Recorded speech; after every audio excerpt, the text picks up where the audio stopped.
Assalamualaikum warahmatullahi wabarakatuh. Alhamdulillah, nahmaduhu wa nasta'inuhu wa nastaghfiruh wa na'udzu billahi min shururi anfusina wa min sayyiati a'malina. May yahdihillahu fala mudhillalah wa may yudhlil fala hadiyalah. Asyhadu an la ilaha illallah wa asyhadu anna Muhammadan abduhu wa rasuluh, amma ba'du.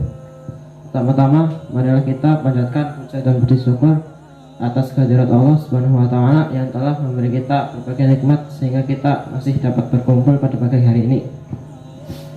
Salawat dan salam selalu terserahkan pada Nabi Agung Muhammad SAW yang telah membawa ajaran Islam dari zaman jahiliyah sampai zamannya Islamiyah ini. Pada kesempatan kali ini saya di sini akan membawakan ultim yang berjudul Sujud Tilawah. Dalam Al-Quran ada ayat-ayat yang apabila kita membacanya atau mendengarnya kita disunahkan untuk bersujud. Ayat tersebut dinamakan ayat sajdah. Kenapa harus bersujud? Karena dalam hadis disebutkan jika anak Adam membaca ayat sajdah kemudian ia bersujud, maka setan akan menjauhinya sambil menangis. Dan setan pun berkata, celaka aku, anak Adam disuruh sujud, dia pun bersujud, maka baginya surga. Sedangkan aku disuruh sujud, maka aku enggan, sehingga aku pantas untuk masuk neraka. Hadis riwayat Muslim. Dari hadis di atas dijelaskan bahwa selain untuk menghinakan setan, tujuan utama sujud tilawah adalah untuk mengagungkan Allah Subhanahu wa taala dan untuk meraih surganya.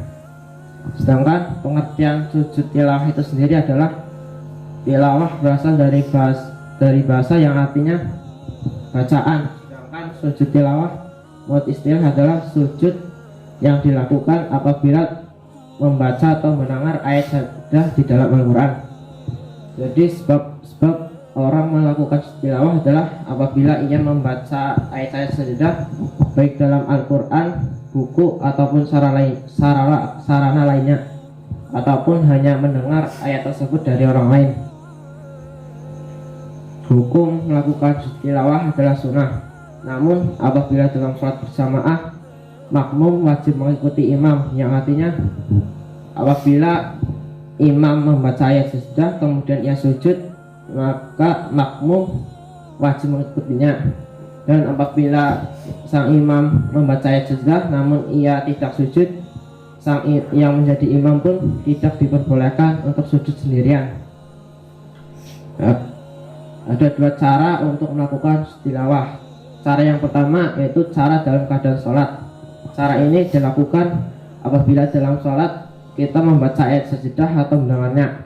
Caranya yaitu apabila membaca ayat sajdah kita langsung sujud, kemudian berdiri lagi untuk melanjutkan ayat yang tadi dibacanya. Cara yang kedua adalah cara yang dilakukan pada saat di luar sholat. Cara ini dilakukan apabila kita membaca atau mendengar ayat sajdah dimanapun dan kapanpun, namun harus memenuhi syarat-syarat tertentu. Caranya adalah langsung menghadap kiblat, kemudian niat untuk melakukan sujud tilawah, kemudian takbir seperti takbiratul ihram, dan langsung sujud, kemudian duduk setelah sujud tanpa membaca tasyahud dan diakhiri dengan salam. Adapun syarat-syarat yang harus dipenuhi sebelum melakukan sujud tilawah. Syarat yang pertama adalah suci dari hadas atau najis, baik badan, pakaian maupun tempat yang digunakan untuk sujud. Yang kedua, menutup aurat. Yang ketiga, menghadap kiblat. Yang keempat, telah membaca atau mendengar ayat-ayat sajdah.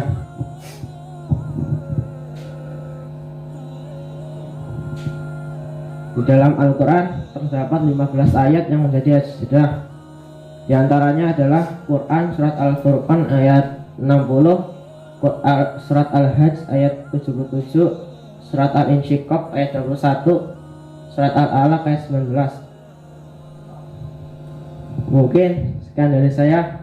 Assalamualaikum warahmatullahi wabarakatuh.